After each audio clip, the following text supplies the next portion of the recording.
তো hello guys, তোমরা কেমন আছো? আশা করছি তোমরা সবাই খুবই ভালো আছো। তো আমিও ভালো আছি। তো গাইস, আজকে আবার তোমার মাঝে একটা ছোটো করে মিনি ব্লগ নিলাম। তো গাইস, আজকের মিনি ব্লগটা হবে মানে বাজার যাবেন হচ্ছি আর আমার মামা ডাক দিল। ওই যে আমার মামা গাইস, ওই যে মানে খার গেছি আমার ডাক দিল, এখন তো যাই নাকবো।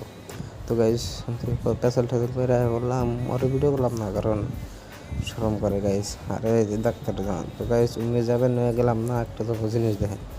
তো গাইস মানে এই যে থুর রোড, মানে এই যে ওয়াটার সাপ্লাই তোমরা দেখতেছো, মানে এটা লাঙ্গো রোড আগে আসলো, মানে ই দিয়া এখন করছে এই ব্লক ডাইরেক্ট, মানে ব্লক দিতেছে এখন। আগে আসলো পিস সড়ক, ডাইরেক্ট ব্লক দিতেছে। ওটা হলো মানে অমনি বট গাছতলা আর এমনি জানাকি বাগানে, আর ওই যে সামনেরটা হইলো আঙ্গ বাড়ি। তো গাইস সেটা করা শেষ, এখন আঙ্গ সাইকো কাক্কা, মানে এটা আঙ্গ কাক্কা হয়, এখন আইলো। তো গাইস আসলে কী কম আজকের জন্য এত কালকে আবার নতুন করে